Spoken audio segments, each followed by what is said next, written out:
Welcome to my channel graceful gallery with Papiya. তো তোমরা সবাই কেমন আছো? আশা করি ভালো আছো, আর আমি অনেক ভালো আছি। তো আজকে আমরা বেরিয়ে পড়েছি কালীঘাটে যাওয়ার জন্য। মানে আজকে বাড়ি থেকে পুরো কালীঘাট পর্যন্ত হেঁটে যাব, যদিও এটা মানসিক ছিল। তো আমি আর আমার বর যথারীতি বেরিয়ে পড়েছি, ভোর 5টায় বেরিয়েছি আমরা। আর এই যে রাস্তায় হাঁটতে শুরু করেছি, আমরা চলে এসেছি। আমি যেহেতু মুকুন্দপুরে থাকি, এখনও মুকুন্দপুর থেকে কালীঘাট অনেকটাই দূর, অনেকটাই লাগে। মানে পাক্কা মোটামুটি দেড় ঘন্টা না, সরি, 1 ঘন্টা তো লেগেই যায় মোটামুটি। তো আমরা এখন আপাতত আছি সার্ভে পার্কে। এখন এখান থেকে হাঁটতে হাঁটতে, মানে ভেতরের রাস্তা দিয়ে হাঁটতে হাঁটতে যাচ্ছে। আর সকালের ভিউটা খুব ভালো লাগছে, যেহেতু একদম ভোরবেলায় উঠেছি আর সূর্যটা সবাই উঠছে। আর রাস্তাঘাটও বেশ মানে ফাঁকা ফাঁকা আছে, আর যেমন ফাঁকা তেমনি ঠান্ডা আছে। মানে সকাল টাইমটা একটু ঠান্ডা বলেই আমাদের সুবিধা হচ্ছে। এই যে আমার বর আগে হেঁটে যাচ্ছে আর আমি পেছন পেছন আসছি। আমরা হাঁটতে হাঁটতে প্রায় সন্তোষপুর চলে এসেছি। আর সন্তোষপুর থেকে আর একটু গেলেই হলো যাদবপুর ব্রিজ।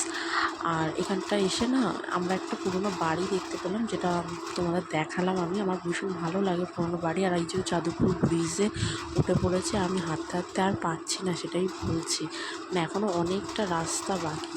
তো আমরা ওখানে গিয়ে, মানে একটা বাস স্ট্যান্ড ছিল, ঠিক আছে, ওখান দিয়ে হেঁটে হেঁটে যেতে যেতে ঢাকুরিয়ার প্রায় চলে এসেছি। আর ওখানে বাস স্ট্যান্ডে একটু রেস্ট নিচ্ছিলাম, আর না এত টানা হাঁটা যায় না মোটেও। আর এখানে হাঁটতে হাঁটতে চলে এসেছি ঢাকুরিয়া ব্রিজে। ঢাকুরিয়া ব্রিজ থেকে আরেকটু গেলেই প্রায় কালীঘাটের মোটামুটি পেয়ে যাব। মানে আমি ঠিক অনেকটা জায়গার রাস্তাও মানে নাম জানি না। তো আমার বর যাচ্ছিলো, ওর সাথে সাথে আমিও চলে যাচ্ছিলাম। তো তোমাদের একটা জিনিস দেখাই, এই যে ঢাকুরিয়া ব্রিজটা ক্রস করে এই জায়গাটার নাম কি, তোমরা ঝটপট কমেন্ট করে বলো। প্রায় অনেকেই চেনো, আমিও প্রায় অনেকবার এসেছি এখানে, আমার বেশ ভালোও লাগে জায়গাটা। আর এই পার্ক, এটা একটা পার্ক, কিন্তু কী পার্ক, কোথাকার পার্ক এটা তোমরা বলো। আচ্ছা ঠিক আছে, আমি বলে দিচ্ছি। এটা হলো ঢাকুরিয়া লেক। আর এখানে সকালবেলা বেশ ভালোই লাগছে, সবাই মর্নিং ওয়াক করছে, বাচ্চারা মানে মানে সকালবেলা এসে তো তাদের কেউ কেউ ইয়োগা করছে। সরি, আমার কথা জড়িয়ে যাচ্ছে, আসলে গলাটা প্রচণ্ড ব্যথা।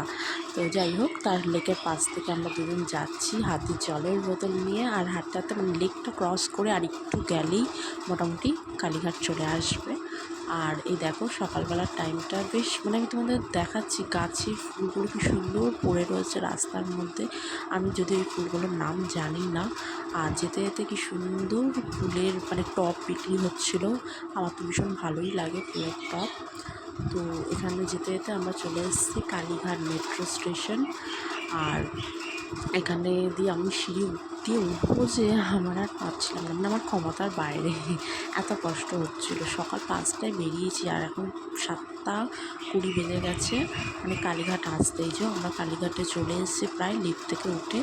আর দেখো আমরা দেখাচ্ছি যে সকালবেলার টাইমটা এতটা ফাঁকা, দারুণ লাগছিলো। তো আমরা কালীঘাট চলে এসেছি, এবার পুজো দেবো, তাই ভেতরে ঢুকছি। আর ভেতরে এসে মায়ের মন্দিরটায়, মানে আমার সত্যি খুব ভালো লাগে কালীঘাট আসতে, মানে মায়ের কাছে আসতে খুব ভালো লাগে। তো ফুল নিয়ে নিয়েছি, মানে আমরা ডালা নিয়ে নিয়েছি, এবার পুজো দেবো। পুজোটা দেওয়া কমপ্লিট হয়েই প্রায়। তো এখানে আর বেশি একটা ভিডিও করতে পারিনি। এই দেখো আমাদের পুজো দেওয়া হয়ে গেছে। তারপর খুব খিদে পেয়ে গেছে, যেহেতু সকালবেলা বেরিয়েছিলাম। আর এখানে কচুরি আর আলুর তরকারি খেয়ে নিলাম। আর আমার ব্লগটা যদি ভালো লেগে থাকে অবশ্যই শেয়ার করে দিও। টাটা।